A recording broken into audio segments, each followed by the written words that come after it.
కేసీఆర్ పై CM Revanth సంచలన వ్యాఖ్యలు చేశారు. చాలా కాలం తర్వాత, సుమారుగా 10 నెలల తర్వాత కేసీఆర్ మీడియా ముందుకు వచ్చిన విషయం మనకు తెలిసిందే. ఈ సందర్భంగా రేవంత్ రెడ్డి ప్రభుత్వం మీద తీవ్ర విమర్శలు చేశారు.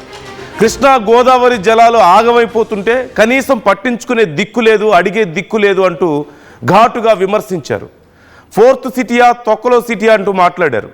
ఈ నేపథ్యంలో కేసీఆర్పై సీఎం రేవంత్ కూడా అంతే స్థాయిలో ప్రతిస్పందించారు. కుర్చీ కోసం అల్లుడు కొడుకు కేసీఆర్ చావు కోరుకుంటున్నారంటూ రేవంత్ కామెంట్ చేశారు. కొడుకు అల్లుడు కొట్టుకుంటున్నారంటూ అన్నారు. ఇప్పుడు వారిద్దరూ గొడవ పడుతున్నారు కాబట్టి కేసీఆర్ బయటకు వచ్చారంటూ రేవంత్ కామెంట్స్ చేశారు. కేసీఆర్ ఆరోగ్యంగా ఉండాలని మనస్ఫూర్తిగా కోరుకుంటున్నానంటూ రేవంత్ అంటున్నారు.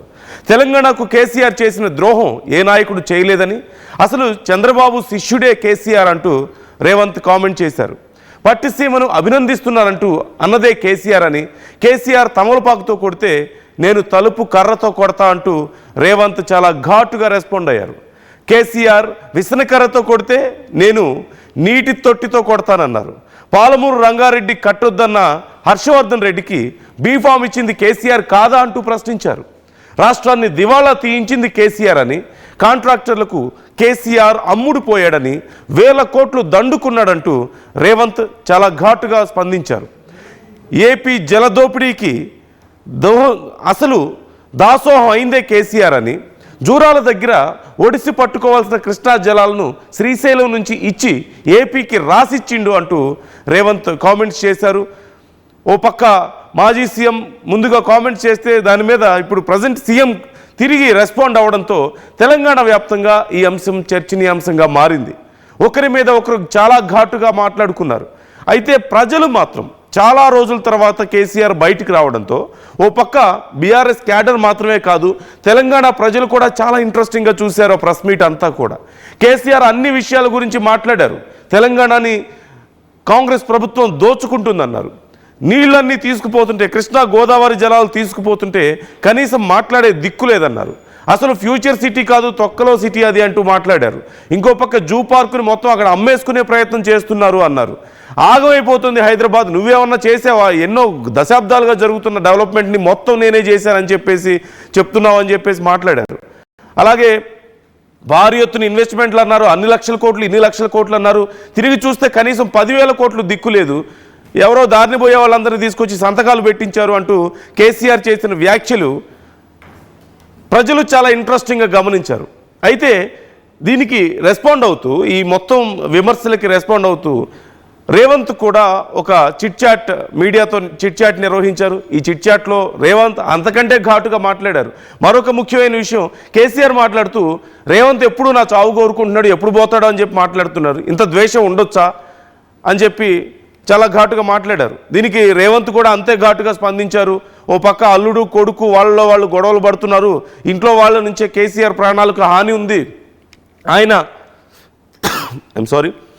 అసెంబ్లీకి వస్తానంటే అసెంబ్లీ సమావేశాలు నిర్వహించడానికి మేము సిద్ధంగా ఉన్నాం, కృష్ణా జలాల గురించి చర్చించడానికి సిద్ధంగా ఉన్నాం అంటూ రేవంత్ చెప్పారు. అలాగే ఒకవేళ అసెంబ్లీకి వస్తే ఆయనకి ఏమాత్రం అగౌరవం జరగకుండా చూసుకునే బాధ్యత నాది అన్నారు. కానీ పదవి మీద ఉన్నటువంటి మమకారం ప్రజల మీద లేదు, అందుకే అసెంబ్లీకి రావడం లేదంటూ కూడా రేవంత్ ఘాటు వ్యాఖ్యలు చేశారు. సో ఇలా ఇద్దరు ఒకరి మీద ఒకరు విమర్శలు, ప్రతి విమర్శలు, రెండు పార్టీలు ఒకరి మీద ఒకరు ఇంత భారీ ఎత్తున విమర్శలు చేసుకున్న నేపథ్యంలో మరొకసారి తెలంగాణలో ఇప్పుడు రాజకీయం హీటెక్కుతోంది. అన్నిటికంటే చాలా ముఖ్యమైన విషయం కేసీఆర్ సభలు పెట్టబోతున్నారు, ప్రజల్లోకి రాబోతున్నారు. ఇది మరింత ముఖ్యమైన విషయంగా చూడాలి. మధు జాయిన్ అవుతున్నారు, మా ప్రతినిధి మధుని అడిగి మరిన్ని డీటెయిల్స్ తెలుసుకుందాం. మధు, చాలా రోజుల తర్వాత మరొక యుద్ధం చూసాం. గతంలో ఎన్నికల సమయంలో రేవంత్ కేసీఆర్ ఒకరి మీద ఒకరు ఎంత ఘాటుగా విమర్శలు చేసుకునేవాళ్ళు, తిట్టుకునేవాళ్ళు మనం చూసాం. సుమారుగా ఆల్మోస్ట్ 10 months తర్వాత కేసీఆర్ మళ్ళీ ప్రజల్లోకి వచ్చారు, మీడియా ముందుకు వచ్చారు, ప్రజల్లోకి వెళ్తానంటున్నారు, సమావేశాలు పెడతానంటున్నారు, కృష్ణా గోదావరి జలాల గురించి నేను పోరాటం చేస్తానంటున్నారు. సో మరొకసారి తెలంగాణ రాజకీయం మరింత రసవత్తరంగా మారుతుంది. ఇప్పుడు బీఆర్ఎస్ స్ట్రాటజీ ఏంటి? కేసీఆర్ చాలా రోజుల తర్వాత ఇప్పుడే ఎందుకు బయటకు వచ్చారు? ఆయన హెల్త్ కండిషన్ సెట్ అయిందా పూర్తి స్థాయిలో? అండ్ స్ట్రాటజీ ఏంటి? ఏం చేయబోతున్నారు? ఎలా ఫైట్ చేయబోతున్నారు కాంగ్రెస్ మీద? ఎగ్జాక్ట్ అండి. కేసీఆర్ కాస్త యాక్టివ్ గా కనిపించారు. గతంలో ఆయన ముఖ్యమంత్రిగా పనిచేస్తున్న సందర్భంలో కేసీఆర్ ఎంత యాక్టివ్ గా మాట్లాడే వాళ్ళు సేమ్ అదే రీతిలో నిన్న బ్యాక్ టు ఫామ్ లాగా కనిపించారు నిన్న కేసీఆర్. అందరూ కూడా పొలిటికల్ సర్కిల్లో అదే చర్చ జరుగుతుంది. గతంలో కాస్త మెత్తబడ్డారు, అధికారం కోల్పోయిన తర్వాత పెద్దగా కనపడలేదు, మాట్లాడలేదు, చాలా స్తబ్దుగా కనిపించే ప్రయత్నం చేశారు. కానీ నిన్న పూర్తి స్థాయిలో మళ్ళీ బ్యాక్ టు ఫామ్ వచ్చినట్టుగా చాలా యాక్టివ్ గా మాట్లాడుతూ విమర్శల దాడి గత ఉమ్మడి ఆంధ్రప్రదేశ్ నుంచి తీసుకుంటే పాలకుల నుంచి ఇప్పుడు కాంగ్రెస్ పాలన పైన కూడా తీవ్రమైనటువంటి విమర్శలు చేశారు. దాంట్లో సంబంధించి అసలు ఆయన మాట్లాడుతున్న సందర్భంలో కొన్ని స్టేట్మెంట్స్, ఇప్పుడు ఈ రాష్ట్ర ప్రభుత్వం తీసుకున్నటువంటి చర్యలు, ఫార్మాసిటీ కోసం రాష్ట్ర ప్రభుత్వం గతంలో ఎట్లయితే భూములు సేకరించిందో ఒక ఫార్మా హబ్ గా ఉంది ప్రపంచానికి. 1/3 వ్యాక్సిన్స్ అన్ని కూడా జీనోమ్ వ్యాలీ మన తెలంగాణ నుంచే ప్రపంచానికి సప్లై అవుతున్నాయి. వాటి కోసం తీసుకున్నటువంటి భూములను ఈరోజు వాటిని రియల్ ఎస్టేట్ భూములుగా మార్చే ప్రయత్నం చేస్తా ఉన్నారు. అక్కడ వాటిని ఫ్యూచర్ సిటీ, తొక్కల సిటీ అంటూ దాన్ని ఏమార్చే ప్రయత్నం చేస్తున్నారు. మరోవైపు ఏమో హైకోర్టులో మాత్రం కోర్టులకు ఫ్యూచర్ ఫార్మాసిటీ కంటిన్యూ చేస్తున్నామని అబద్ధాలు చెప్తా ఉన్నారంటూ స్టేట్మెంట్ చేస్తూ తీవ్ర విమర్శలు చేశారు. దీనిపైన రేవంత్ రెడ్డి వెంటనే చిట్ చాట్ చేశారు. నిన్న హెడ్ హోమ్ కార్యక్రమం రాష్ట్రపతి కార్యాలయంలో ముగిసిన తర్వాత చేరుకున్నారు. దానికి కౌంటర్ గా మాట్లాడే ప్రయత్నం చేశారు. ఆయన మాట్లాడుతున్న సందర్భంలో అసలు కేసీఆర్ హయాంలోనే అత్యధిక జలదోపిడీ జరిగిందంటూ రేవంత్ రెడ్డి కేసీఆర్ పైన విమర్శల దాడి చేశారు. అసలు 3 జిల్లాలకు, ఒకటి ఉమ్మడి రంగారెడ్డి, ఉమ్మడి పాలమూరు, ఇప్పుడు ఉమ్మడి నల్గొండ జిల్లా, అసలు వాటికి మరణశాసనం రాసిందే కేసీఆర్. మొత్తం పాలమూరు రంగారెడ్డికి జూరాల మంచినీటిని తీసుకుంటే మన హక్కులు మనకు ఉండేటివి, కానీ అట్లా కాకుండా కాంట్రాక్టులకు అమ్ముడు పోయి లిఫ్టులు కట్టారు. జలాలపైన నిజాలపైన అసెంబ్లీలో చర్చిద్దాం రండి అనేటువంటి స్టేట్మెంట్ చేశారు నిన్న. మరొకసారి జనవరి 2 నుంచి అసెంబ్లీ సమావేశాలు స్టార్ట్ చేస్తా ఉన్నా, మాట్లాడదాం అక్కడ నుంచి అంటూ మాట్లాడుతూనే అయినా కేసీఆర్ 2 సంవత్సరాల తర్వాత కలుగులో నుంచి బయటకు వచ్చారు. ఇప్పటికైనా ఓటమితోటి కేసీఆర్ మారుతారని ఆశిస్తే మళ్ళీ అవే అబద్ధాలు చెప్పే ప్రయత్నం చేశారు. అసెంబ్లీకి రండి, కృష్ణా జలాల పైన అసెంబ్లీలో అన్ని వివరాలు చెప్తా. కృష్ణా జిల్లాలో ఏపీకి 64%, తెలంగాణకు 36% చాలని గతంలో సంతకం పెట్టింది కేసీఆర్ కాదా అంటూ ఆయన స్టేట్మెంట్ చేశారు.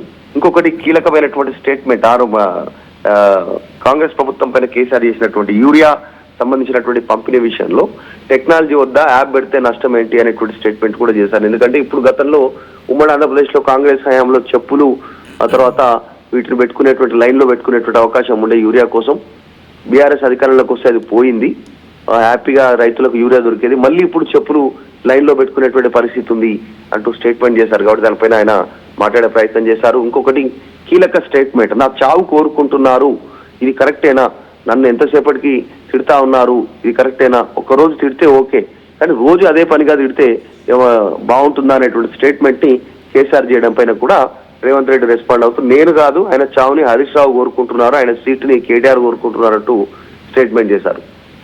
కేసీఆర్ పోవాలని కోరుకుంటుంది హరీష్ రావు, కేసీఆర్ ఆనవాళ్లు లేకుండా చేయాలనుకుంటుంది హరీష్ రావు అంటూ స్టేట్మెంట్ చేశారు. సీఎం గా ప్రమాణ స్వీకారం కోసం కేటీఆర్ కొత్త బట్టలు కూడా కుట్టించుకున్నారంటూ స్టేట్మెంట్ చేశారు. సో ఈ అన్ని రకాలుగా కూడా నిన్న కౌంటర్ ఇచ్చే ప్రయత్నం చేశారు.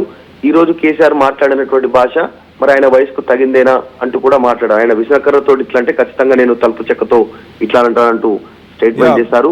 ఆయన మాట్లాడుతూ మీరు ఒక్క నిమిషం వెయిట్ చేయండి. ఒక్కసారి కేసీఆర్ రేవంత్ ఏం మాట్లాడారు, కొన్ని కీలకమైన విషయాలు మనం ఒకసారి ప్లే చేద్దాం అండ్ మళ్ళీ మనం మాట్లాడదాం, కంటిన్యూ చేద్దాం.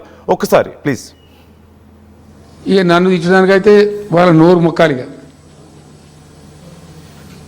ఎప్పుడో సందర్భంలో కోపం వచ్చి ఒకటి తిట్టినామంటే ఓ మనిషిని మాట వేరు.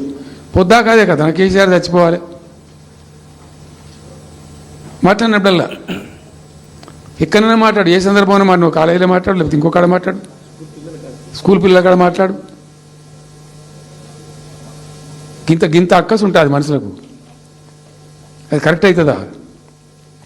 సో ఇష్టం వచ్చిన పద్ధతులు, మాటలు, ఇష్టం వచ్చిన దుర్మార్గ ప్రచారాలు, అన్ని పచ్చి అబద్ధాలు నోరు తెరిస్తే